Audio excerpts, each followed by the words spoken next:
কোন মুসলমানের ইন্তেকাল হয়ে গেলে হুযায়ফা রাদিয়াল্লাহু তাআলা আনহু ওই মুসলমানের জানাজায় হাজির হয়েছেন কিনা যদি দেখতেন হুযায়ফা রাদিয়াল্লাহু তাআলা আনহু হাজির হয়েছেন, সকলেই বুঝতেন এই লোকটি খাঁটি মুসলমান ছিল। কারণ মুনাফিকের তালিকায় যদি এই লোকের নাম থাকতো, হযরত হুযায়ফা এর জানাজায় আদৌ হাজির হতো না। এই জন্যই মাঝে মাঝে ওমর ফারুক রাদিয়াল্লাহু তাআলা আনহু হযরত হুযায়ফা ইবনুল ইয়ামান রাদিয়াল্লাহু তাআলা আনহু হাত ধরে চোখের পানি ছাড়তেন আর বলতেন, কখন? যখন তিনি এই পৃথিবীর 2/3 অধিপতি রাষ্ট্রনায়ক, যখন খলিফা খিলাফতের মসনদে আসীন হযরত হুযায়ফা রাদিয়াল্লাহু তাআলা আনহু ওনার সাধারণ একজন প্রজা, সেই সময় মাঝে মাঝে হাত ধরে বলতেন, ভাই হুযায়ফা একটু বলবা কি দয়া করে, আমি ওমরের নাম খালি মুনাফিকদের তালিকায় আছে কিনা? আল্লাহ আল্লাহ, আখিরাতের কি চিন্তা! হযরত হুযায়ফা রাদিয়াল্লাহু আনহু বলতেন না, এড়িয়ে যাইতেন। একদিন গভীর রজনীতে বৃষ্টি পড়তেছে, ওমর ফারুক রাদিয়াল্লাহু তাআলা আনহু ঘর থেকে বের হলেন, চলে গেলেন হযরত হুযায়ফা ইবনুল ইয়ামানের বাড়িতে। এক পর্যায়ে দরজায় আঘাত করলেন, কড়া নাড়লেন। ভিতর থেকে হুযায়ফা ইবনুল ইয়ামান রাদিয়াল্লাহু তাআলা জিজ্ঞাসা করতেছেন, মান আনতা, কে আপনি? ওমর ফারুক রাদিয়াল্লাহু আনহু বললেন, আমি ওমর ইবনুল খাত্তাব। বলেন নাই বর্তমান যুগের খলিফা আমি, বলছেন আমি ওমর ইবনুল খাত্তাব। ভাই হুযায়ফা, দরজাটা একটু খুলবা, বড় একটা দরকার তোমার সঙ্গে, আমার বড় একটা প্রয়োজন তোমার সঙ্গে আছে। হযরত হুযায়ফা রাদিয়াল্লাহু তাআলা আনহু খুলে দিলেন দরজা, ভিতরে নিলেন। ওমর ফারুক রাদিয়াল্লাহু তাআলা আনহু ডুকরে ডুকরে কাঁদতেছেন, আল্লাহ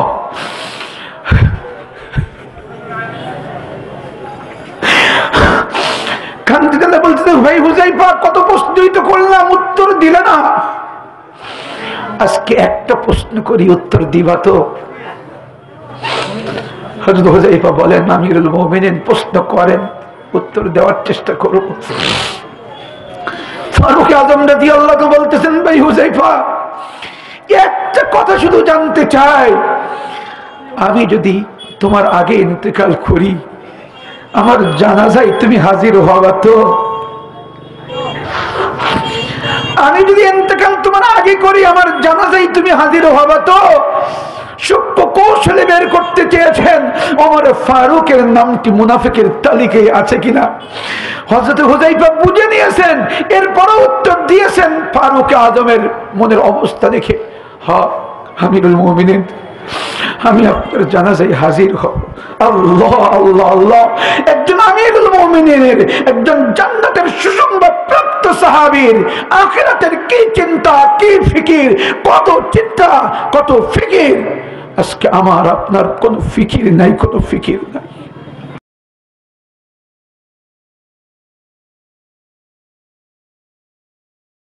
আসসালামু আলাইকুম ওয়া রাহমাতুল্লাহ। বিল্লাহি মিনাশ শাইতানির রাজীম। বিসমিল্লাহির রহমানির রহিম। ইয়া আইয়ুহাল্লাযীনা আমানু اتقوا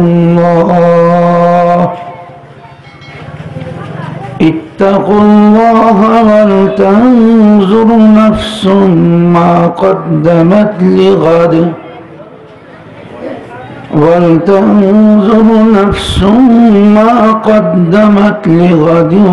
واتقوا الله. وقال صاحب القرآن صلى الله عليه وسلم تقوى الله رأس كل حكمة، أو كما قال النبي صلى الله عليه وسلم.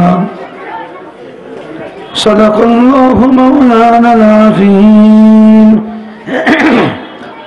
وصدق رسوله النبي الأمي الكريم ونحن على ذلك لمن الشاهدين والشاكرين والحمد لله رب العالمين شكري محبة الشهيد درود إبراهيم پڑھی اللهم صل على محمد وعلى آل محمد كما صليت على إبراهيم وعلى آل إبراهيم إنك حميد مجيد اللهم بارك على محمد وعلى آل محمد كما باركت على إبراهيم وعلى آل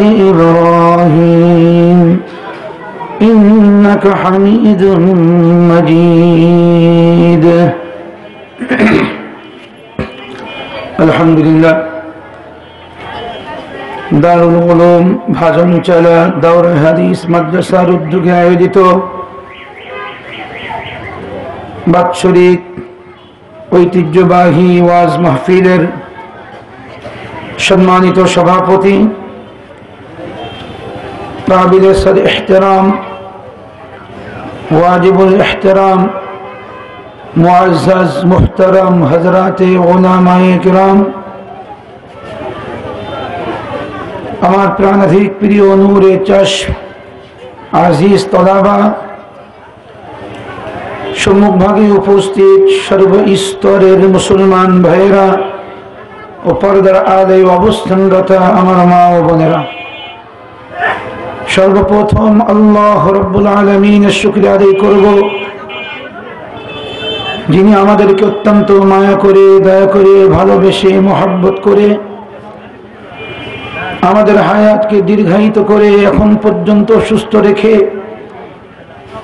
সকল প্রতিকূল অবস্থা উপেক্ষা করে একমাত্র কোরআন ও হাদিসের মহব্বতে, দ্বীনের নিসবতে কোরআন ও হাদিসের মাহফিলে আসার বসার, কিছু কথাবার্তা আলোচনা করার ও শোনার তৌফিক দান করেছেন।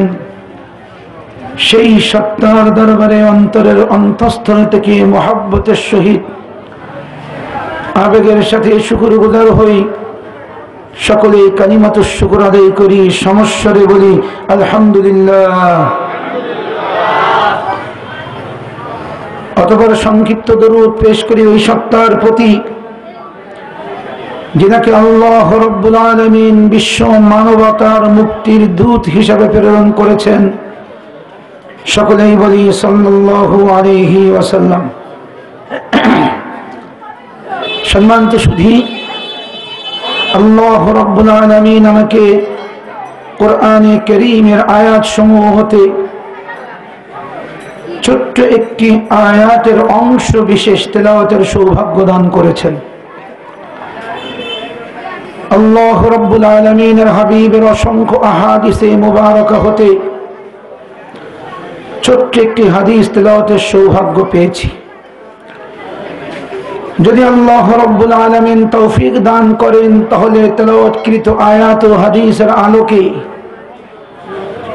খুবই সংক্ষিপ্ত কিছু কথা বলে আপনাদের কাছ থেকে দোয়া নিয়ে বিদায় নিব ইনশাআল্লাহ। তবে আমার মূল আলোচনায় যাওয়ার আগেই অতীব গুরুত্বপূর্ণ দু একটি কথা আগে বলে নিতে চাই। এক নম্বরের কথা হলো, আজকের এই মাহফিল পৃথিবীর গতানুগতিক সাধারণ কোনো সমাবেশ নয়, বরং কোরআন ও হাদিসের মাহফিল। কি বলেন ঠিক কিনা? তাই আমি কে বক্তা এদিকে লক্ষ্য না করে আল্লাহ রাব্বুল আলামিনের কালাম ও তার হাবিবের কালামের মর্যাদা অন্তরে বসিয়ে খুব মহব্বত, মনোযোগ আর গুরুত্বের সহিত কথাগুলো শুনবো ইনশাআল্লাহ। রাজি আছেন সকলে? কি বলেন? আল্লাহ তৌফিক দান করেন। আমলের নিয়তে শুনবো এবং আমল করব, ইখলাসের সহিত আমল করব। কি বলেন? নিয়ত করতে পারি না সকলে? আমল ছাড়া আমার আপনার জীবনের পরিবর্তন ঘটবে না। শারীরিক রোগের জন্য ডাক্তারের কাছে গেলে ডাক্তার সাহেব পরীক্ষা নিরীক্ষা করে একটি ব্যবস্থাপত্র দেন, আমি আর আপনি ঔষধ খরিদ করে সেবন করি।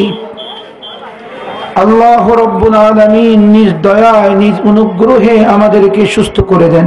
কি বলেন? যদি আমি ব্যবস্থাপত্র নিয়ে ড্রাগ হাউসে না যাই, ঘরে এনে রেখে দিই, ঔষধ খরিদ না করি, ঔষধ সেবন না করি, স্বাভাবিক প্রক্রিয়ায় আমার রোগ ভালো হওয়ার আশা করা যায় না। কি বলেন, ঠিক না?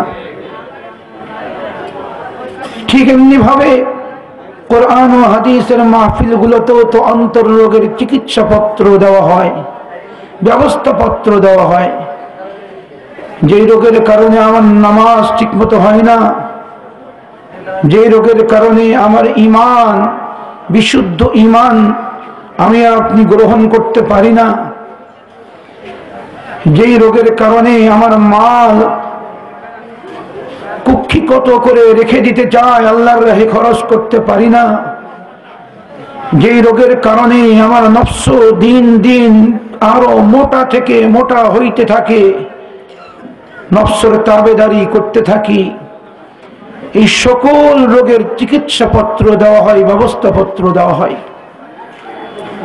আমি আর আপনি যদি আমল না করি, তাহলে তো শারীরিক রোগ নির্ণয়কারী ডাক্তারের ব্যবস্থাপত্র ঘরে রাখলে যেমন আমার রোগ ভালো হওয়ার আশা করা যায় না, ঠিক এমনি ভাবে আমল যখন করলাম না, আমার এই অন্তর রোগগুলো ভালো হওয়ার আশা করা যায় না।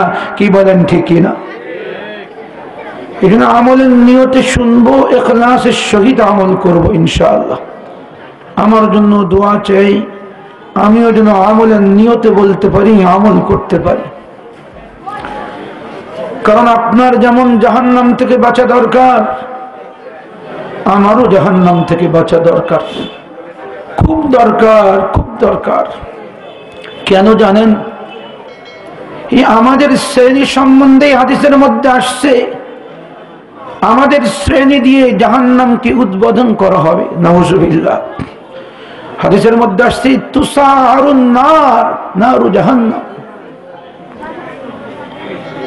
কাল কিয়ামতের ময়দানে জাহান্নামের উদ্বোধন করা হবে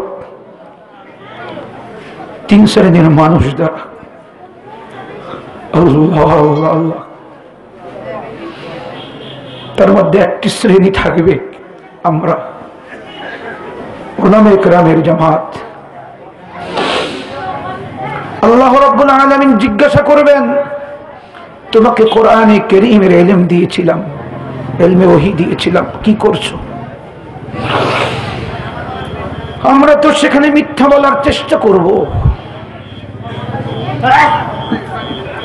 আল্লাহ রাব্বুল আলামিন বলবেন, না, তুমি মিথ্যা বলছো, তুমি যা করছো নাম যশ খ্যাতি অর্জনের জন্য করেছো, আমল তো করো নাই, 2-1টা যা করছো প্রচার প্রসার করছো নাম যশ খ্যাতি অর্জনের জন্য। বড় মুফাসসির বলবে, বড় আলিম বলবে, বড় মুবাল্লিগ বলবে, বড় মুহতামিম বলবে, এই জন্য করছো। দুনিয়ায় পেয়ে গেছো তুমি, এখানে কিছু পাবা না। আমাদের এই শ্রেণী দিয়েই উদ্বোধন করা হবে, জাহান্নামের আগুনকে আরো বেশি প্রজ্বলিত করা হবে। বলি নাউজুবিল্লাহি মিন যালিক। এই জন্য বড় ডর লাগে, বড় ভয় লাগে। ওই কাতারের মধ্যে যদি আমিও পড়ে যাই, এই চেহারা, এই লেবাস, এই পোশাক, এই নাম যশ খ্যাতি উপাধি সব ধুলোই মিশে যাবে, কোনো মূল্য থাকবে না, কোনো মূল্য থাকবে না। এই জন্য দোয়া চেয়েছি আমিও যেন আমল করতে পারি। কি দোয়া করা যাবে না? কি বলেন? ইখলাসের সহিত যেন আমল করতে পারি। আরেকটি কথা বলে এই মূল আলোচনায় চলে যায়। নিজে আমল করে যেমন নিজের জীবনকে সাজাবো, যারা আসতে পারেনি, আমার বিবি, আমার ছেলে মেয়ে, পুত্রবধূ, অধীনস্থ বোন, মা, এদের কাছে এই কথাগুলো পৌঁছিয়ে তাদের জীবনটাও সুন্দর বানানোর চেষ্টা করবো তো ইনশাল্লাহ, নাকি? আল্লাহ তৌফিক দান করেন। সম্মানিত শুধু কোরআনে কারীমের যে আয়াতখানি তেলাওয়াতের সৌভাগ্য পেয়েছি,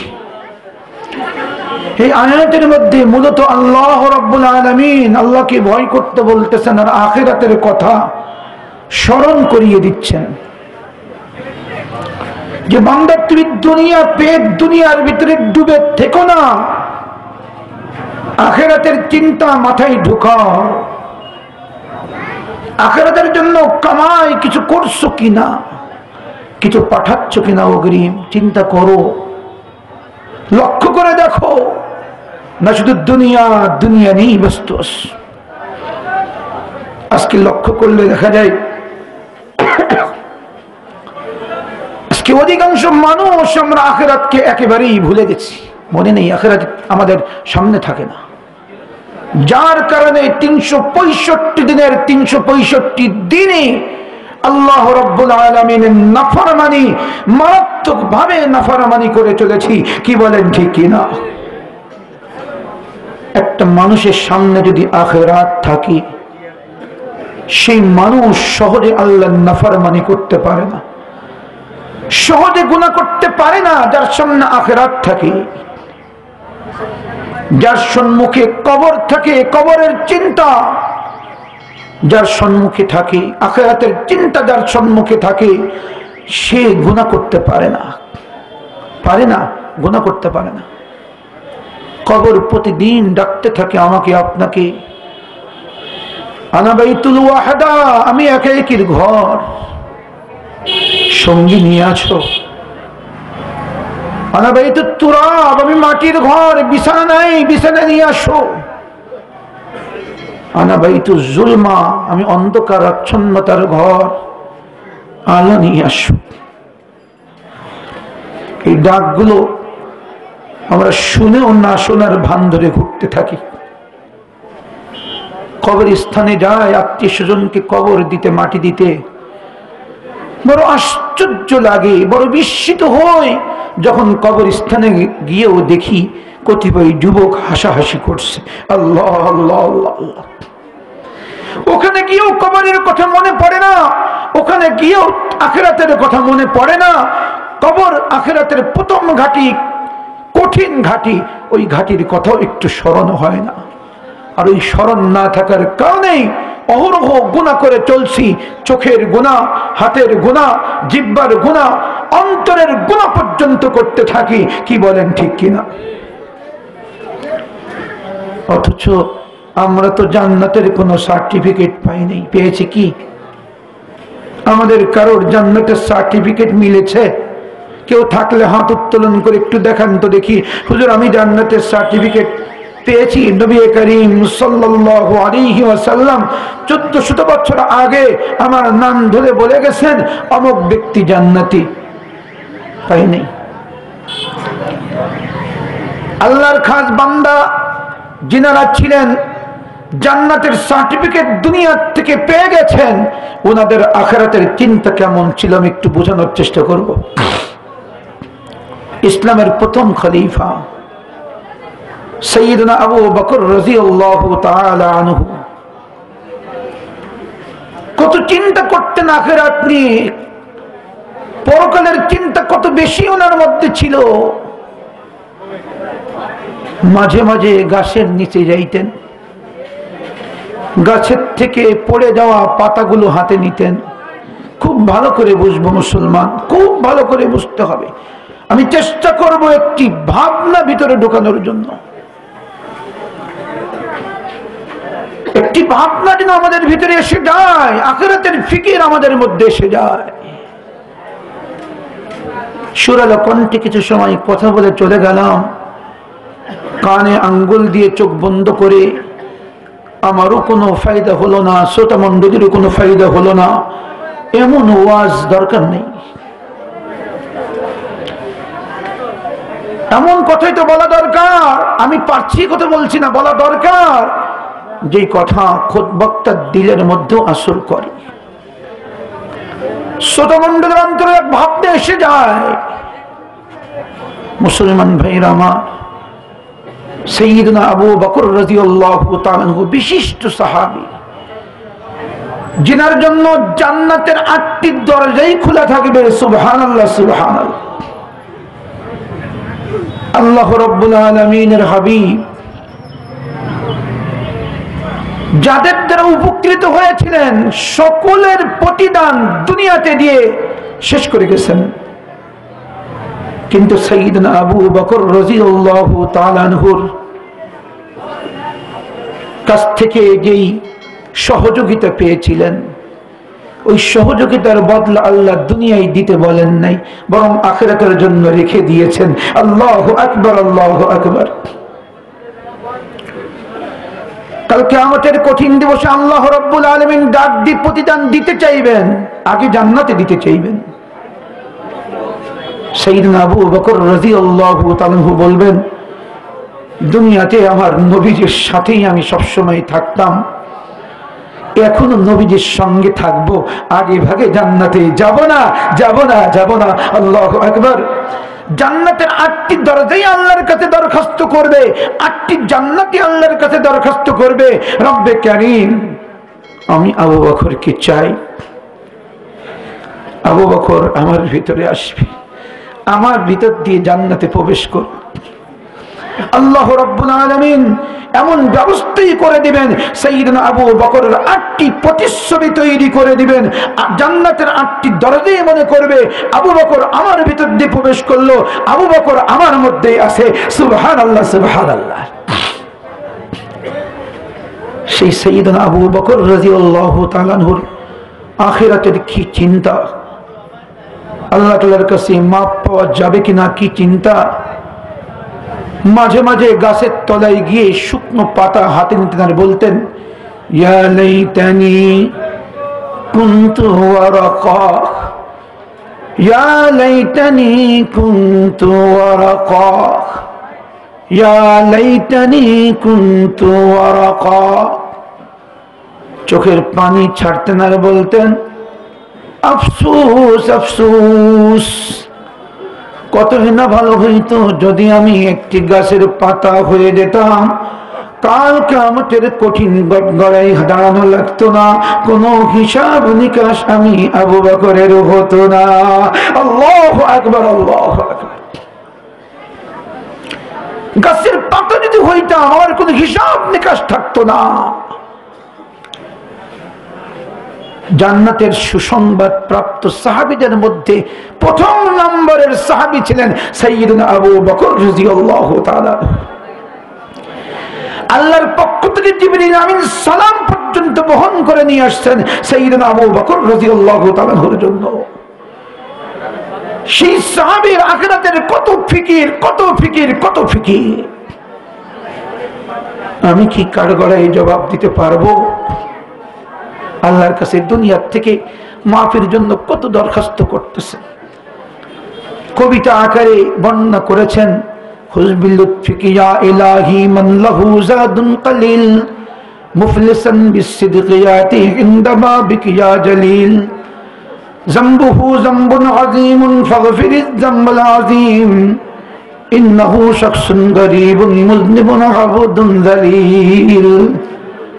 قال يا رب جنوبي مثل رمد لا تعاد، فاعف عني كل ذنب واصفح الصفح الجميل। বড় মাপের সাহাবী, জান্নাতের সুসংবাদ প্রাপ্ত সাহাবী। কি চিন্তা আখিরাতের। বলতেছেন, আল্লাহ আমার গুনাহ সব থেকে বড় গুনাহ, তুমি মাফ করে দাও গো আল্লাহ। আমরা তো জান্নাতের সুসংবাদ পাইনি, আমরা তো জান্নাতের সুসংবাদ প্রাপ্ত নই, কোন গ্রান্টিও কেউ দিয়ে যাননি। কোন ভরসায় বসে আছি, দুনিয়ার মুহিমত্ত হয়ে আছি, আখিরাতের কোনো চিন্তা নাই, আখিরাতের জন্য কোনো কামাই করি না। আজও কি চিন্তা করে দেখেছে কি কবর জগতের ওই ইমিগ্রেশন পাড়ি দিতে পারবো কিনা? যখন কাফনের কাপড় দিয়ে চকলেটের মতো করে মোড়ানো হবে দুই পাশ দিয়ে, সকল দাপট, সকল ক্ষমতা, সকল কর্তৃত্ব সব ধুলোয় মিশে যাবে। কবরের মধ্যে রেখে আসা হবে সম্পূর্ণ একা একই অবস্থায়। মুনকার নাকির হাজির হয়ে যাবে। কঠিন এক ইমিগ্রেশন পাড়ি দিতে হবে, প্রশ্ন করা হবে, এক চেকপোস্ট বসানো হবে। ওই চেকপোস্ট আদৌ পাড়ি দিতে পারবো কিনা চিন্তা করে দেখেছি কোন সময়। এই ভাবনাটুকু আনা দরকার, আখিরাতের এই ফিকির আনা দরকার।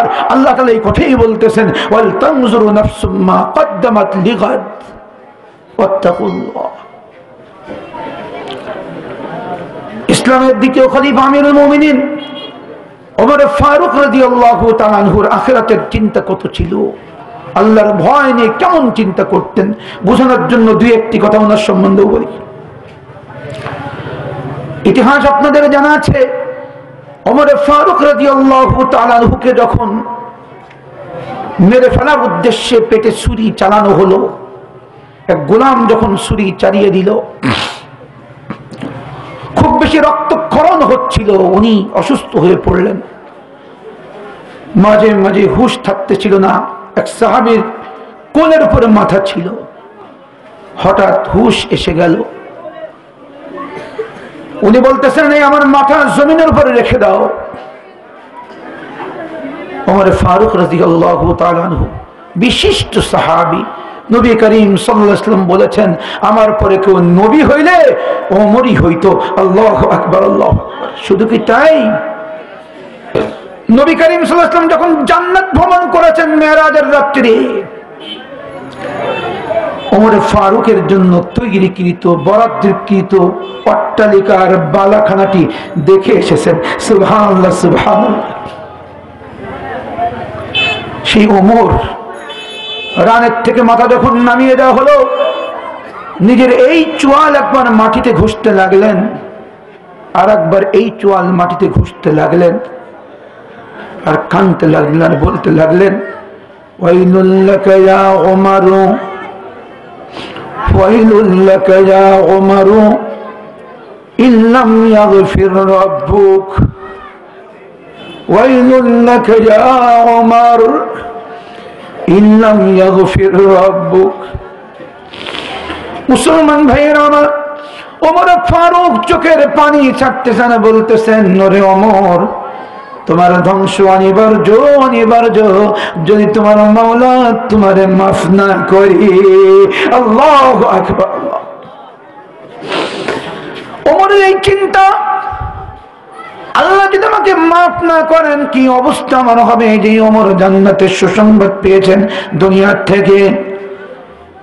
যেই ওমর 10 জন সাহাবীর অন্যতম সাহাবী ছিলেন, 4 খলিফার দ্বিতীয় খলিফা আমিরুল মুমিনিন ওমর ফারুক, সেই ওমরের মনের ভিতরে এত চিন্তা, মাথার ভিতরে এত চিন্তা আখিরাত নিয়ে, আমি আর আপনি 24 ঘন্টার মধ্যে 10 মিনিটের জন্য আখিরাতের চিন্তা করতে পারি না। কি বলেন, ঠিক কিনা? কপাল পুড়ে যাচ্ছে আমাদের, কোনো সন্দেহ নাই। এত চিন্তা ওমর ফারুকের, এত চিন্তা যে হুযায়ফা ইবনুল ইয়ামান রাদিয়াল্লাহু তাআলা আনহুর কাছে নবী করিম সাল্লাল্লাহু আলাইহি ওয়াসাল্লাম মৃত্যুর পূর্ব মুহূর্তে মুনাফিকদের তালিকা দিয়ে গেছিলেন। সাহাবায়ে কেরাম লক্ষ্য করতেন, কোন মুসলমানের ইন্তেকাল হয়ে গেলে হুযায়ফা রাদিয়াল্লাহু তাআলা আনহু ওই মুসলমানের জানাজায় হাজির হয়েছেন কিনা। যদি দেখতেন হুযায়ফা রাদিয়াল্লাহু তাআলা আনহু হাজির হয়েছেন, সকলেই বুঝতেন এই লোকটি খাঁটি মুসলমান ছিল। কারণ মুনাফিকের তালিকায় যদি এই লোকের নাম থাকতো, হযরত হুযায়ফা এর জানাজায় আদৌ হাজির হতো না।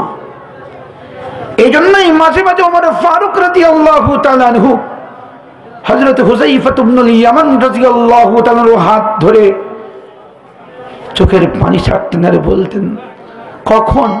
যখন তিনি এই পৃথিবীর 2/3 অধিপতি, রাষ্ট্রনায়ক, যখন খলিফা, খিলাফতের মসনদে আসীন হযরত হুযায়ফা রাদিয়াল্লাহু তাআলা আনহু, ওনার সাধারণ একজন প্রজা, সেই সময় মাঝে মাঝে হাত ধরে বলতেন, ভাই হুযায়ফা, একটু বলবো কি দয়া করে? আমি ওমরের নামখানি মুনাফিকদের তালিকায় আছে কিনা। আল্লাহ আল্লাহ, আখিরাতের কি চিন্তা। হযরত হুযায়ফা রাদিয়াল্লাহু আনহু বলতেন না, এড়িয়ে যাইতেন। একদিন গভীর রজনীতে বৃষ্টি পড়তেছে, ওমর ফারুক রাদিয়াল্লাহু তাআলা ঘর থেকে বের হলেন, চলে গেলেন হযরত হুযায়ফা ইবনুল ইয়ামানের বাড়িতে। এক পর্যায়ে দরজায় আঘাত করলেন, কড়া নাড়লেন। ভিতর থেকে হুযায়ফা ইবনুল ইয়ামান রাদিয়াল্লাহু তাআলা জিজ্ঞাসা করতেছেন, মান আনতা, কে আপনি? ওমর ফারুক রাদিয়াল্লাহু আনহু বললেন, আমি ওমর ইবনুল খাত্তাব। বলেন নাই বর্তমান যুগের খলিফা আমি, বলছেন আমি ওমর ইবনুল খাত্তাব। এই হুযায়ফা, দরজাটা একটু খুলবা, বড় একটা দরকার তোমার সঙ্গে, আমার বড় একটা প্রয়োজন তোমার সঙ্গে আছে। হযরত হুযায়ফা রাদিয়াল্লাহু তাআলা খুলে দিলেন দরজা, ভিতরে নিলেন। ওমর ফারুক রাদিয়াল্লাহু তাআলা ডুকরে ডুকরে কাঁদতেছেন। আল্লাহ,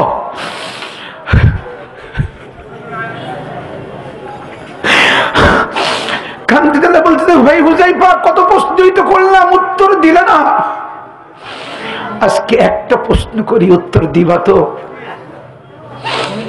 হযরত হুযায়ফা বলেন, আমিরুল মুমিনিন, প্রশ্ন করেন, উত্তর দেওয়ার চেষ্টা করব। ফারুক আযম রাদিয়াল্লাহু আনহু বলতেছেন, ভাই হুযায়ফা, একটা কথা শুধু জানতে চাই, আমি যদি তোমার আগে ইন্তেকাল করি, আমার জানাজায় তুমি হাজির হবা তো?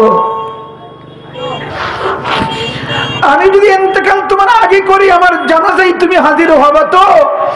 সূক্ষ্ম কৌশলে বের করতে চেয়েছেন ওমর ফারুকের নামটি মুনাফিকের তালিকায় আছে কিনা। হযরত হুযায়ফা বুঝে নিয়েছেন, এরপরও উত্তর দিয়েছেন ফারুক আযমের মনের অবস্থা দেখে, হ্যাঁ আমিরুল মুমিনিন, আমি আপনার জানাজায় হাজির হব। আল্লাহ আল্লাহ আল্লাহ, একজন আমিরুল মুমিনিনের, একজন জান্নাতের সুসংবাদ প্রাপ্ত সাহাবীর আখিরাতের কি চিন্তা, কি ফিকির, কত চিন্তা, কত ফিকির।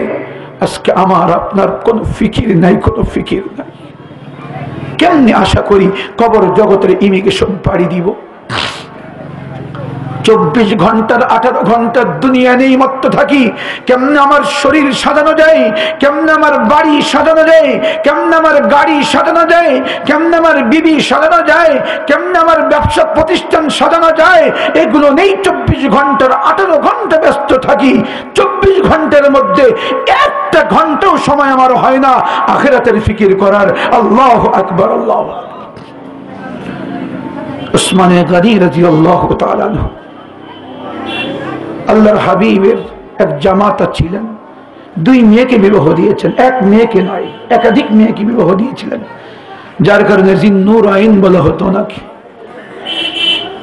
হাদিসে পাকের মধ্যে আসছে, কবরস্থানে গেলে কবর দেখে খুব বেশি কাঁদতেন, খুব বেশি কাঁদতেন, খুব বেশি কাঁদতেন, খুব বেশি কাঁদতেন কবর দেখলে। আরে বলতেন, কবর হলো কাল কিয়ামতের ঘাটি সমূহের প্রথম ঘাটি। এখানে যদি যে বান্দা পার পেয়ে যায়, সব ঘাটিতেই আল্লাহ তাকে হয়তো পার করে দিবেন। তাই খুব বেশি কাঁদতেন।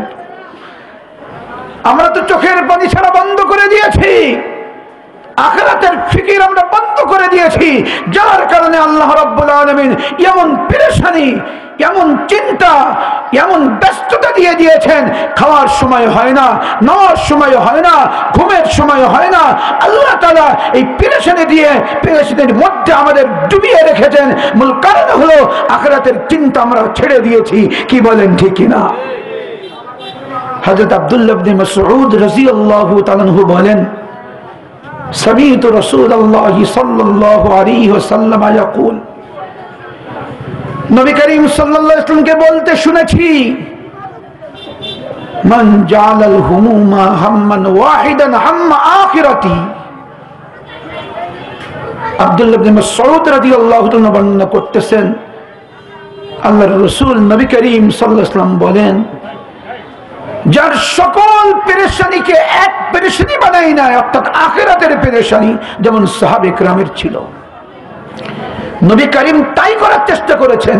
দুনিয়ার ফিকির কেউ করার চেষ্টা করলে, দুনিয়ার পেরেশানি কেউ করার চেষ্টা করলে, আল্লাহর রাসূল মুখটা ফিরিয়ে আখিরাত মুখী করে দিয়েছেন। শুধু অন্য সাহাবীদের না, নিজের মেয়েকে পর্যন্ত। কাকে পর্যন্ত কথা বলেন? নিজের মেয়েকে পর্যন্ত। ইতিহাস বলা উদ্দেশ্য নয়, ইশারা দিলে সকলেই বুঝবেন। হাদিসের মধ্যে আসছে, একবার ফাতেমাতুজ জোহরা রাদিয়াল্লাহু তাআলা আনহা, রাসূলের কলিজার টুকরা, নবী করিম সাল্লাল্লাহু আলাইহি ওয়াসাল্লাম বলছেন, ফাতিমাতু বিজআতুম মিন্নি, আমার কলিজার টুকরা ফাতেমা। খুব কষ্ট হয়ে যায় চাক্কিতে আটা পিষতে, কুয়ার থেকে পানি উঠাইতে। রাসূলের দরবারে কিছু গোলাম বান্দি আসছে, সহযোগিতা হবে যদি একজন গোলাম বা বান্দি পেয়ে যায়। গেছে, আব্বার কাছে বলবে কি করে বলবে বাবার কাছে? লজ্জায় দীর্ঘ সময় দাঁড়িয়ে থেকে এক পর্যায়ে কথোপকথন হয়েছে, দরকারের কথা বলেও ফেলছে। নবী আরবি সাল্লাল্লাহু আলাইহি ওয়াসাল্লাম কি বললেন আমি খুব সংক্ষেপ করছি, মা ঘরে যাও, আমি আসবো রাত্রে তোমার কাছে। ফাতেমা তুমি ঘরে যাও, আমি আসবো। দুনিয়ার ফিকিরকে আখিরাতমুখী করে দিলেন। রাত্রে বেলা গেলেন ঘরে, কলিজার টুকরা ফাতেমা, যার সঙ্গে সর্বশেষ সাক্ষাৎ করে কোথাও সফরে যেতেন, সফর থেকে এসে সর্বপ্রথম সাক্ষাৎ যার সঙ্গে করতেন, সেই ফাতেমার দুনিয়ার ফিকির একটু আসছে। কাদের সহযোগিতায়? হীন স্বার্থে ছিল না, ওইটাকেও আখিরাতমুখী করে দিলেন। বললেন, মা রে, তোমাকে এর থেকে লাভের কথা বলে দিব কি? শোয়ার সময় 33 বার সুবহানাল্লাহ, 33 বার আলহামদুলিল্লাহ, 34 বার আল্লাহু আকবার যদি তুমি পড়তে পারো, এর থেকে অনেক উত্তম বদলা আল্লাহ তোমাকে দান করবেন। সুবহানাল্লাহ, সুবহানাল্লাহ, সুবহানাল্লাহ। ফাতেমাও তো ফাতেমাই কবুল করে নিয়েছেন। ওই দিন থেকে আমল শুরু করেছেন। শুধু ওই দিন থেকে আমল শুরু করেই শেষ করেন নাই, হযরত আলীও শুরু করেছেন। কিতাবের মধ্যে লেখে, জঙ্গে জামাল যখন চলতেছিল, সাইয়্যিদনা আলী রাদিয়াল্লাহু তাআলা আনহু সেই যুদ্ধের রাত্রেও যুদ্ধ চলতেছে, এই আমল ছাড়েন নাই। আখিরাতের ফিকির এত বেশি ছিল, এত বেশি ছিল। আল্লাহু আকবার, আল্লাহু আকবার। আজকে তো আমাদের আখিরাতের ফিকির একেবারেই নেই। যে হাদিস শোনাচ্ছিলাম, আব্দুল্লাহ ইবনে মাসউদ রাদিয়াল্লাহু আনহু বলেন, নবী করিম সাল্লাল্লাহু আলাইহি ওয়াসাল্লাম বলেছেন, যেই ব্যক্তি তার সকল ফিকির, সকল চিন্তা, সকল পেরেশানিকে একটা পেরেশানিতে পরিণত করবে, সেটা কি? আখিরাতের পেরেশানি। কাফাহুল্লাহু হাম্মা দুনিয়াহু, আল্লাহর হাবিব সাল্লাল্লাহু আলাইহি ওয়াসাল্লাম বলতেছেন, তার দুনিয়ার সকল পেরেশানির জন্য আল্লাহ রাব্বুল আলামিন যথেষ্ট হয়ে যাবেন। সুবহানাল্লাহ, সুবহানাল্লাহ, সুবহানাল্লাহ। আল্লাহ তাআলাই যথেষ্ট হয়ে যাবেন তার দুনিয়ার সকল পেরেশানির জন্য, আল্লাহই যথেষ্ট হয়ে যাবেন। বহু উদাহরণ আছে, ওই উদাহরণের দিকে যাওয়ার সময় আমার নেই। শুধু একটি কথা বলি, আখিরাতকে সামনে নিয়ে, আখিরাতের ফিকির নিয়ে চলেছিলেন হযরতে তালহা রাদিয়াল্লাহু তাআলা আনহু। আল্লাহ রাব্বুল আলামিন তার দুনিয়ার সকল পেরেশানি দূর করে দিয়েছেন। আল্লাহু আকবার কাবীরা। এইজন্য আমরা যদি আখিরাত নিয়ে চলতে পারি, আল্লাহ রাব্বুল আলামিন দুনিয়ার সকল পেরেশানি দূর করে দিবেন। হাদিসের মধ্যেই তো আসছে, এক হাদিসে কুদসির মধ্যে আসছে, সাইয়্যিদনা আবু হুরায়রা রাদিয়াল্লাহু তাআলা আনহু বর্ণনা করেন, নবী করিম সাল্লাল্লাহু আলাইহি ওয়াসাল্লাম বলেন, ইন্নাল্লাহা তাবারাকা ওয়া তাআলা ইয়াকুল, হাদিসে কুদসি, আল্লাহ রাব্বুল আলামিন বলেন, ইবনে আদম তাফাররাক লিইবাদাতি আমলাউ সাদরাকা গিনা ওয়া আসুদ্দু ফাকরাক ওয়া ইল্লা তাফআল মালাতু ইয়াদাকা শুগলা ওয়া লাম আসুদ্দ ফাকরাক, আও কামা ক্বালা নবী সাল্লাল্লাহু আলাইহি ওয়াসাল্লাম। নবী করিম সাল্লাল্লাহু আলাইহি ওয়াসাল্লাম বলেন, আল্লাহ রাব্বুল আলামিন ঘোষণা করতেছেন, ও বনি আদম, ও আদম সন্তানেরা, তোমরা আমার ইবাদতের জন্য সময়কে ফারিক করো, আখিরাতের চিন্তা মাথায় ঢুকাও, কবরের চিন্তা মাথায় ঢুকাও, কালকে আমাদের কঠিন দিবসের কাঠগড়ার চিন্তা একটু মাথায় ঢুকাও, যেদিন কেউ কাউকে সঙ্গ দিবে না, সঙ্গী হবে না, যার যার তার তার। আম্মাজান আয়েশা সিদ্দিকা রাদিয়াল্লাহু তাআলা বলেন, ওনার থেকেই বর্ণনা, নবী করিম সাল্লাল্লাহু আলাইহি ওয়াসাল্লাম একদিন ঘরের ভিতরে ঢুকছেন, আম্মাজান আয়েশা সিদ্দিকা রাদিয়াল্লাহু তাআলা কাঁদতেছেন, খুব বেশি কাঁদতেছেন, খুব বেশি কাঁদতেছেন। আল্লাহর হাবিব এক পর্যায়ে জিজ্ঞাসা করলেন, আয়েশা রে কাঁদো কেন, কি হয়েছে তোমার? আম্মাজান আয়েশা সিদ্দিকা রাদিয়াল্লাহু তাআলা বললেন, ওগো রাসূল, ওগো পয়গম্বর সাল্লাল্লাহু আলাইহি ওয়াসাল্লাম, আখিরাতের চিন্তায় আমাকে কান্দায়, বড় ডর লাগে, বড় ভয় হয়। কাল কিয়ামতের কঠিন দিবসে যখন কাঠগড়ায় দাঁড়াবো, আমি আয়েশার মুক্তির ফয়সালা হবে কিনা। আল্লাহু আকবার। রাসূলের বিবি আল্লাহর হাবিব ডাক দিয়ে বললেন, আয়েশা রে, আখিরাতের চিন্তা করা দরকার, ওই দিবসের ভয় করা দরকার।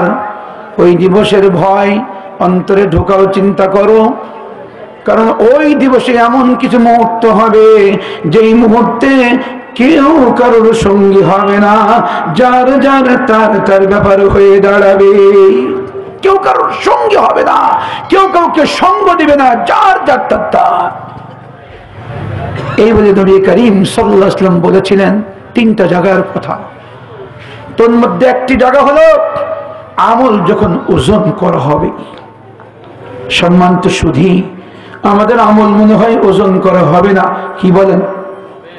আমাদের আমল ওজন করা হবে? কার কার আমল ওজন করা হবে? হাত তুলে দেখান তো একটু দেখি। হাত নামাবেন না, দোয়া করব, রব্বে করিম তোমার বান্দারা তোমার কালামের সমর্থনে আমল ওজন করা হবে। হাত উত্তোলন করেছে। আল্লাহ, তোমার এই বান্দাদের আমল ওজন করার সময় আমল ওজনকে সহজ করে দিও, নেকির পাল্লা ভারী করে দিও। সকলেই বলি আমিন। হাত নামা। যার যার তার তার, কেউ কারোর সঙ্গী হবে না। দয়ার দেবী বলেন, আয়েশা, আমল যখন ওজন করে বুঝে দেওয়া হবে যার যার তার তার। কারো কারো আমল নামা ডান হাতে, কারো কারো আমল নামা বাম হাতে হবে। এখানেও যার যার মতো সে কেউ কারোর সঙ্গী হবে না। পুলসিরাত পাড়ি দেওয়ার সময় যার যার তার তার মতোই পাড়ি দিতে হবে, কেউ কারোর সঙ্গী হবে না। ওই দিবসকে ভয় করা দরকার, ওই দিবসের ফিকির রাখা দরকার, আমার মুক্তির ফয়সালা হবে কিনা। আল্লাহ রাব্বুল আলামিন বলতেছেন, আখিরাতকে সামনে নিয়ে যারা আমার ইবাদত বন্দেগী করবে, আমার ইবাদত করবে,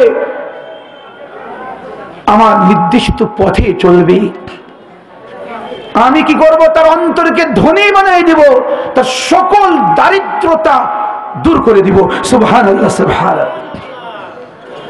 আর যদি আমার ইবাদতের জন্য সময় বের না করি, আখিরাতের চিন্তা মাথায় না ঢুকাই, আখিরাতের চিন্তা মাথায় ঢুকিয়ে ইবাদত করার দরকার ছিল সেই ইবাদত না করে, নামাজ পড়ে না, কোরআনে কারীমের তেলাওয়াত করে না, আল্লাহর রাহে খরচ করে না, চোখের গুনাহ ছাড়ে না, মিথ্যা কথা ছাড়ে না, কোরআনে কারীমের তেলাওয়াত করে না, আল্লাহ আল্লাহ জিকির করে না, সময়কে শুধু দুনিয়ার কাজের মধ্যেই লাগিয়ে রাখে, আল্লাহ রাব্বুল আলামিন বলেন, মালাতু ইয়াদাকা শুগলা, ওর হাতকে কর্মব্যস্ততা দিয়ে ভরপুর করে দিব। কর্মব্যস্ততা এত বেশি থাকবে যে ঘুমের সময়টাও পাবে না, খাওয়ার সময় নাই, নাওয়ার সময় নাই, ঘুমের সময় নাই। ঘুমাইতে যাবে, হঠাৎ ফোন আসবে, স্যার অমুক কারখানার লোকেরা, শ্রমিকরা আন্দোলন শুরু করেছে, স্যার অমুক কারখানায় আগুন লেগে গেছে। এই সংবাদ যদি না আসে, 2000 টাকার বুড়ি খেয়ে ঘুমানোর চেষ্টা করবে, মশারি টাঙাবে, গুড নাইট জ্বালাবে, এরপরেও মশারির মধ্যে কোনো ফাঁক দিয়ে একটি মশা ঢুকে কানের কাছে গিয়ে একটু আওয়াজ করবে, অমনি ঘুমটা উড়ে যাবে। ঘুম আর তার কপালে জুটবে না, জুটবে না। কর্মব্যস্ততা দিয়ে আল্লাহ এত ব্যস্ত করে দিবেন, এত ব্যস্ত করে দিবেন যে নাওয়া খাওয়া ঘুমের সময়ও পাবে না। আল্লাহু আকবার, আল্লাহ। আজকে আমাদের অবস্থা তো তাই। কি বলেন, সময় আছে আমাদের? হাজার কর্মব্যস্ততা। অথচ যার আখিরাতের ফিকির, যে আখিরাতকে সামনে নিয়ে ইবাদত করতে চায়, তার সময়ের কোনো অভাব নাই, সময়ের কোনো অভাব নেই। দুনিয়াতে আল্লাহ তাআলা তাকে লাভবান করেন, কাল কিয়ামতের কঠিন দিবসে রহমতের কোলে তুলে নেবেন। সুবহানাল্লাহ, সুবহানাল্লাহ। আমি এই সম্বন্ধে দুই একটি হাদিস শোনাবো ইনশাআল্লাহ। দুই একটি হাদিস শোনাবো, একটি হাদিস কি দুইটি হাদিস শোনাবো। হযরত আলী কাররামাল্লাহু ওয়াজহুর কথা বলতেছিলাম। দেখেন আখিরাতের চিন্তা কত মাথায়, আল্লাহ তাআলা সমাধান কিভাবে করলেন বলছেন না, হাদিস শুনেছি না? যদি কেউ তার সকল পেরেশানিকে একটা পেরেশানিতে পরিণত করে, আখিরাতের পেরেশানি, তার দুনিয়ার সকল পেরেশানি দূর করার জন্য আল্লাহ তাআলাই যথেষ্ট হয়ে যান। এটা বোঝানোর জন্য ছোট্ট একটি হাদিস শুধু বলবো।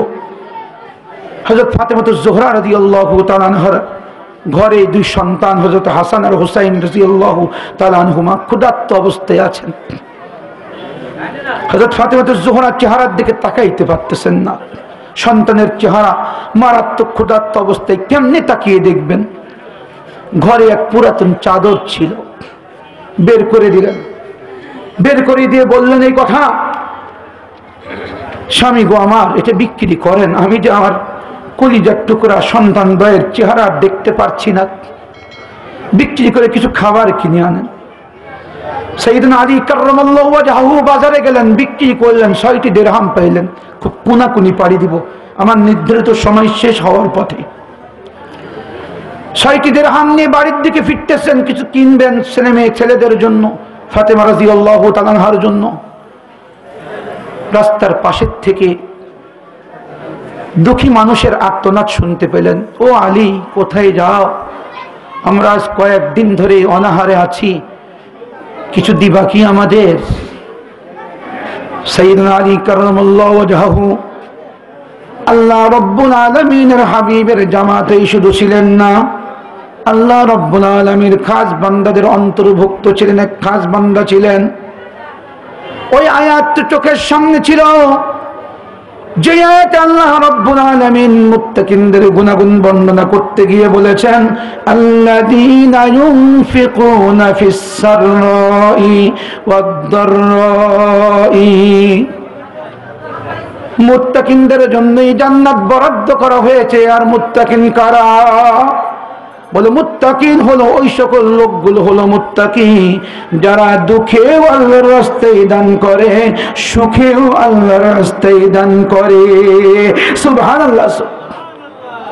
হযরত আলী চিন্তা করলেন, কোরআনে কারীমের এই আয়াতের উপরে আমল করার সুবর্ণ সুযোগ। দুঃখের সময় দান করলে মুত্তাকি হব, আর মুত্তাকির জন্য জান্নাত বরাদ্দ। আল্লাহ বলেছেন, আখিরাতের চিন্তা মাথায় চলে আসছে। আর দেরি নাই, অমনি ৬ দিরহাম ধরে দিয়ে দিলেন ওই দুঃখী মানুষগুলোকে। এবার সামনে হাঁটতেছেন, কিছু দূর যাওয়ার পরে প্রসিদ্ধ হাদিস, সকলেরই জানা, এক লোক, এক মুরব্বী শ্রেণীর লোক একটি সুন্দর উট নিয়ে দাঁড়িয়ে আছে। কই আলী, কই যাও? এই বাড়ির দিকে যাই, আমার এই উটটা কিনবা। বলো, হক কিনবো, তো টাকা তো নেই। কই আলী, তুমি যদি কিনতে চাও টাকা দেওয়া লাগবে না, বাকিতে তোমার কাছে বিক্রি করব, তুমি বিক্রি করে আমাকে টাকা দিয়ে দিও। সাইয়েদনা আলী কাররামাল্লাহু ওয়াজহু বললেন, তাহলে তো নেওয়া যায়। দাম কত? দাম ১০০ দিরহাম দিবা তুমি, ১০০ টাকা। টাকা বলি বুঝতে সহজ হবে। সাইয়েদনা আলী কাররামাল্লাহু ওয়াজহু উটটি বুঝে নিলেন, যাচ্ছেন সামনে। সামনের মোড় যেই ঘুরেছেন, দেখে আর এক মুরব্বী লোক দাঁড়িয়ে। কই আলী, সুন্দর উট যে, তুমি বিক্রি করবা আমার কাছে? কহা, বিক্রি করার জন্যই তো নিয়ে যাই, বাজারে নিয়ে যাচ্ছি, বিক্রি করব। কত দিবেন বলেন? কই তুমি যদি আমার কাছে বিক্রি করো, আমি নগদ টাকা দিব, ১৬০ টাকা। সুবহানাল্লাহ, সুবহানাল্লাহ। ১৬০ নগদ টাকা দিব, বাকিটা কিনা দিবা। সাইয়েদনা আলী রাদিয়াল্লাহু তাআলা বলেন, নেন। দিয়ে ১৬০ টাকা গুনে নিলেন। ১৬০ টাকা নিয়ে বাড়ির দিকে যাচ্ছেন। এমন সময় পিছের দিকে ডাক দিয়েছে, ওই আগের বিক্রেতা আলী, তোমার তো উট বিক্রি হয়ে গেছে, আমার টাকাটা দিয়ে দাও 100 টাকা। সাইয়েদনা আলী কাররামাল্লাহু ওয়াজহাহু বলে, হ্যাঁ তাই তো, উট তো বিক্রি হয়ে গেছে, আপনার টাকা তো দিয়ে দেওয়া দরকার। 100 টাকা গুনে দিয়ে দিলেন। হাতে কত থাকলো? 60 টাকা। ও মুসলমান, বলতেছিলাম যে আখিরাতের ফিকির করে আল্লাহ রাব্বুল আলামিন দুনিয়ার সকল ফিকির, সকল পেরেশানির জিম্মাদার আল্লাহ হয়ে যান, আল্লাহ হয়ে যান, আল্লাহ হয়ে যান। আল্লাহু আকবার, আল্লাহু আকবার। জ্বলন্ত প্রমাণ। নগদ 60 দিরহাম, 1 টাকায় 10 টাকা 6 টাকা দান করেছিলেন। দুনিয়াটা আল্লাহ দিয়ে দেখাই দিলেন। বাকি ইতিহাস অনেক লম্বা, সেদিকে যাব না। শেষ পর্যন্ত আল্লাহর হাবিবের কানে গিয়েছিল। আল্লাহর হাবিব কি বলেছিলেন আপনাদের জানা আছে, বা শুনে নেবেন পরবর্তীতে। ওসমানে গনি রাদিয়াল্লাহু তাআলা আনহু সাইয়েদনা আবু বকরের খেলাফতের যুগে, এই কথাটি বলেই ফিরে শেষ করি, খেলাফতের যুগে যখন দুর্ভিক্ষ দেখা দিল, 300 উট ভর্তি মালকে গরিব দুঃখীদের জন্য নিঃস্বার্থভাবে কোনো মূল্যের বিনিময় নাই, একেবারে ফিরে ফিরে গরিব দুঃখীদের মাঝে বিতরণ করে দিয়েছিলেন। সুবহানাল্লাহ, সুবহানাল্লাহ। আখিরাতের ফিকির আপনাদের সামনে পেশ করব। ভাঙ্গা গলায় 2-4টি চাঙ্গা কথা বলার চেষ্টা করেছি, বানানো কোনো রূপ কথা বলি নাই, কোন ধরনের আজে বাজে গল্প নাটকের কথাও বলি নাই। কোরআন ও হাদিস থেকে আখিরাতের ফিকির ঢোকানোর কথা একটু বলেছি। আমি আমার ফিকির করি, আপনি আপনার ফিকির করেন। আমি কি কবর জগতের ইমিগ্রেশন পাড়ি দিতে পারবো? কাল কিয়ামতের কঠিন দরবারে যখন আল্লাহ কাঠগড়ায় হাজির করবেন, আমি রেজাউল কেমনি উত্তর দিব?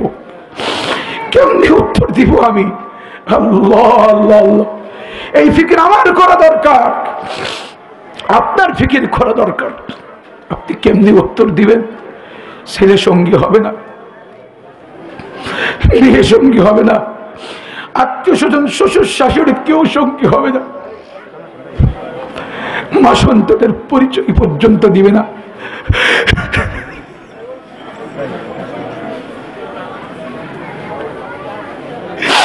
দুনিয়ার সকলে ভুলে গেলেও মা সন্তানকে ভুলতে পারে না। সেই মাও সন্তান থেকে পালিয়ে যাবে, সন্তানের খোঁজ দিবে না। সেই আখিরাতের চিন্তা মাথায় ঢুকে এক সুবর্ণ সুযোগ আসছে, আখিরাতের মুক্তির জরিয়া গ্রহণ করার সুবর্ণ সুযোগ আসছে আমাদের সামনে।